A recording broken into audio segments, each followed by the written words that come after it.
Damas y caballeros, bienvenidos a 4x3, una sección de 10 a 15 donde se habla de películas y series de años pasados. Yo soy Ángel y en este episodio voy a estar hablando de Dunkirk. Dunkirk está disponible en Max, así que si es hora de regresar al pasado y recordar, es porque a 4x3 acaba de comenzar.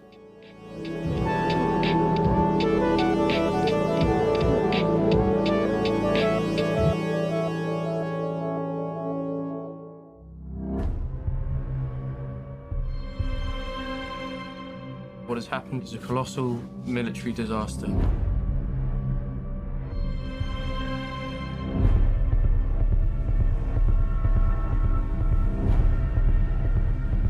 We shall go on to the end. We shall never surrender.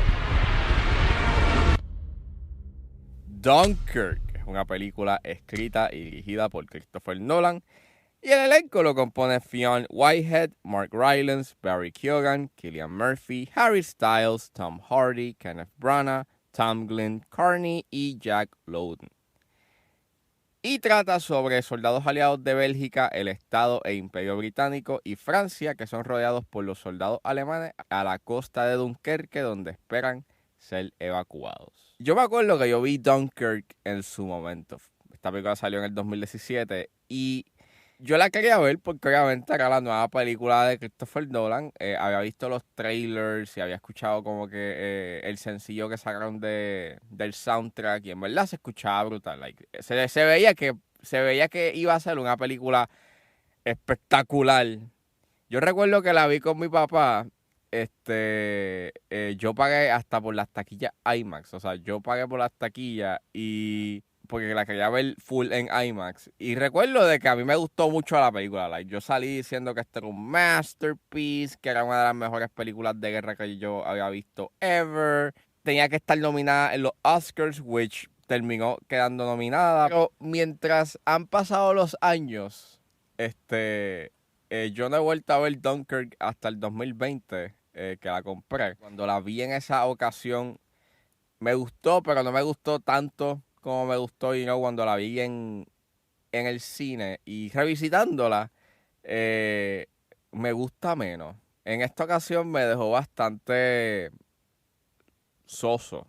Mira, visualmente Dunkirk es bien impresionante. A mí me encanta mucho, se nota que esta película, la trabajaron bastante a nivel visual. La fotografía de Hoyte van Hoytema es espectacular. La mayoría de esta película fue filmada en IMAX y es bien breathtaking. En verdad, esta película es breathtaking, no solamente por el diseño de producción, por el vestuario, sino por los encuadres que logra emanar esta película. Es bien visceral. Esos primeros 15 minutos es brillante, o sea, es sumamente espectacular, cómo te hacen estar inmerso en este evento y it's amazing, o sea, ese principio que escuchar los tiros a lo lejos y estás viendo cómo los soldados caen y ves el personaje de Finn Wolfhard, know, y es puro caos, al igual que cuando él llega a la playa y pasa y ves ese primer bombardeo y él está, en el piso y ves como desenfocado, ves las bombas cayendo y las casualties que pasan en el proceso, en verdad es súper visceral y es sumamente, poderoso, Ese es el mejor encuadre de la película, o por lo menos uno de los encuadres más poderosos que se da en esta película. Al igual que esas escenas en el aire cuando están piloteando y están haciendo esos dogfights, ¿verdad? Again, it's breathtaking. En verdad, esta película está bien hecha a nivel visual. Al igual que el diseño de sonido, el sonido en esta película es espectacular. Cuando yo la vi en IMAX, en verdad, yo encontré sumamente impresionante los disparos, cuando caían las bombas, los silbidos de las bombas, la música de Hans Zimmer y Benjamin Wolfisk también es espectacular. Pienso de que es bastante clever el uso del sonido del reloj, que pues básicamente Nolan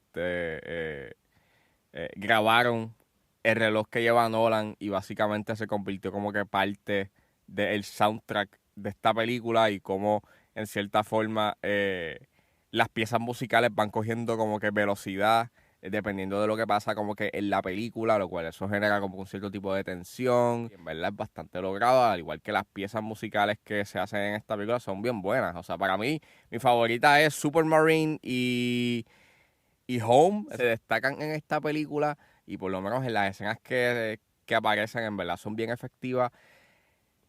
Pero, a pesar de que técnicamente sí es un tactical marvel, merece todo su elogio, narrativamente, ahí es donde yo tengo mis issues. Porque yo puedo entenderle que esta película quiere ser como más bien una experiencia a lo que pasaron los soldados en Dunkerque. Y aprecio en parte su naturaleza minimalista. Esta es la película donde Nolan no te está exponiendo y redundando cada 5 minutos sobre lo que está pasando en la narrativa. Es una narrativa en donde no hay muchos diálogos. Es una película bastante silenciosa, o por lo menos sus personajes emanan mucho silencio. Y se basa mucho del visual storytelling. O sea, tú estás viendo visualmente lo que están haciendo los soldados. A veces los soldados solamente hacen un pequeño gesto y los soldados entienden ese gesto.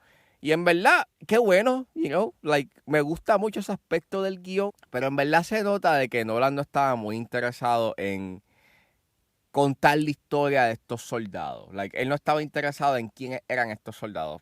De hecho, hubo un punto en que Nolan quería hacer esta película improvisada, lo cual su esposa y productora de esta película, Emma Thomas, le dijo que no. Al igual que en una entrevista, él dijo lo siguiente, abro cita: la empatía por los personajes no tiene nada que ver con su historia. No quería irme por una tangente de diálogo para contar la historia de mis personajes. El problema no es quiénes son, quiénes pretenden ser o de dónde vienen. La única pregunta que estaba interesado era en la de si iban a sobrevivir. ¿Morirían en un bombardeo mientras se unían a las tropas en la playa o quedarían aplastados por un bote mientras cruzan el océano? Cierro cita. Entiendo que él quería capturar momentos que pasaron los soldados mientras los evacuaban de Dunkerque. Y, ok, that's fine. El problema está en que como no hay tanta caracterización, llega a un límite, tú llegas hasta un límite que tú puedes hacer, con estos personajes. Y poco a poco se torna un tanto frustrante el que tú no sepas mucho más de ellos. Y entonces, es una película que tiene el mismo problema que yo dije con The Dark Knight Rises. O sea, los personajes, está bien, fine. Los personajes, al no tener tanta caracterización, dependen mucho de quienes los interpretan.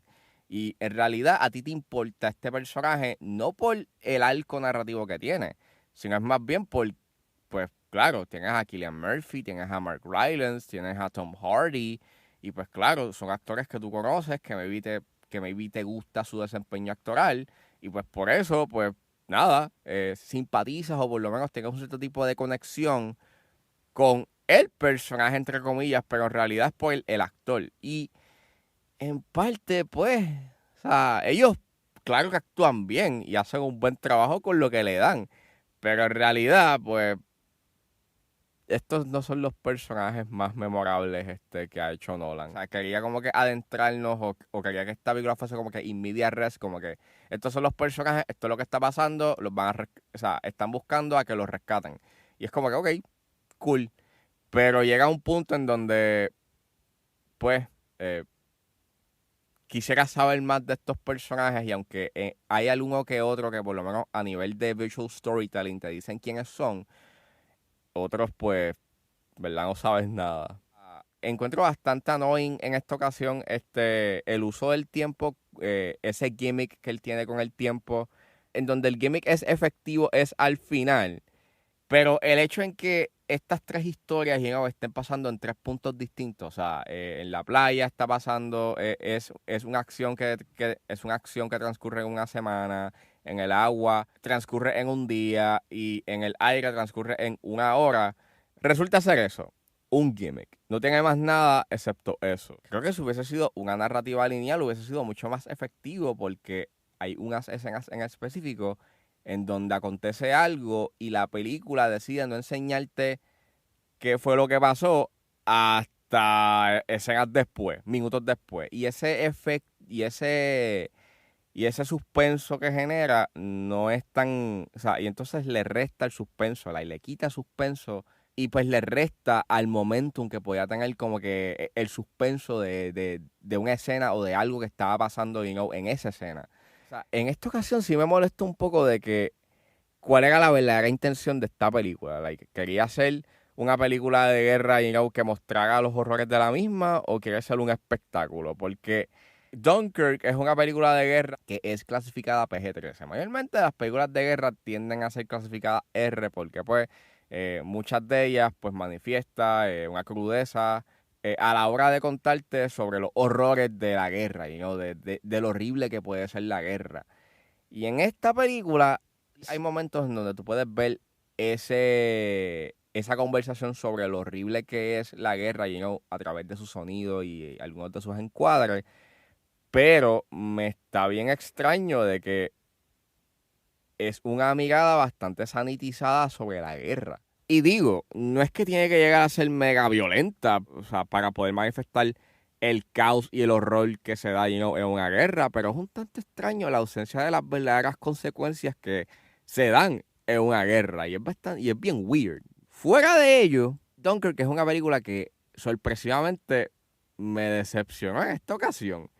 Hay cosas que admiro de esta película, su minimalismo hasta un límite, sus aspectos técnicos siguen siendo impresionantes, pero narrativamente es una película que siento que necesitaba más. Siento que era una película que necesitaba mucho más, necesitaba un poquito más de desarrollo, por lo menos en sus personajes, porque aunque sí está cool lo que él quiere hacer con respecto a este mosaico de eventos que le sucedieron a estos soldados en Dunkerque, no hay mucho más, no sabes mucho más. Creo que había espacio para desarrollar más a estos personajes. Y si lo comparas con otras películas que han salido, más adelante después de Dunkirk, como 1917 o como All Quiet on the Western Front, el remake que sacó Netflix, son películas que aunque también te presentan un mosaico de eventos y momentos y experiencias que acontecieron estos soldados específicamente en la Primera Guerra Mundial, por lo menos tratan de darle desarrollo a estos personajes. O sea, deciden desarrollar sus personajes. Si ves lo que se hace en Dunkirk, pues en verdad termina siendo bastante cuestionable esa decisión de no darles un cierto tipo de desarrollo a sus personajes. Porque, volvemos.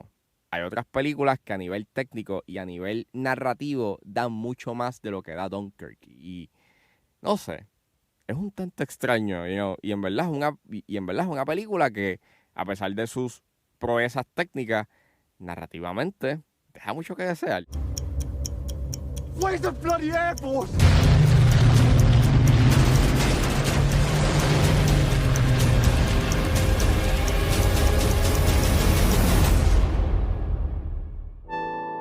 Bueno, eso fue todo en este episodio de A4x3. Espero que les haya gustado. Suscríbanse a mis redes sociales. Estoy en Facebook, Twitter e Instagram con Angeles.pr. Recuerden suscribirse a mi Patreon con un solo $1. Pueden suscribirse a la plataforma y escuchar antes de ser estrenados los episodios de 10 a 15 y a 4x3. Me pueden buscar en la plataforma como Ángel Serrano o simplemente escriban patreon.com/10 a 15. Si están en la disposición de ayudar a la calidad de este podcast, pueden donarme desde 99 centavos hasta $9.99 a través de Anchor Support de manera mensual. Pero si están en busca de hacer una donación de una sola vez, pueden donarme a través de PayPal como Ángeles PR. También me pueden ayudar sencillamente compartiendo los episodios en las redes sociales. Y no importa la ayuda que ustedes decidan hacer, yo voy a estar inmensamente agradecido. Los links a todas estas opciones están disponibles en la descripción de este episodio. Me pueden buscar en su proveedor de podcast favorito como 10 a 15 con Ángel Serrano. Gracias por escucharme. Recuerden suscribirse y nos vemos en la próxima.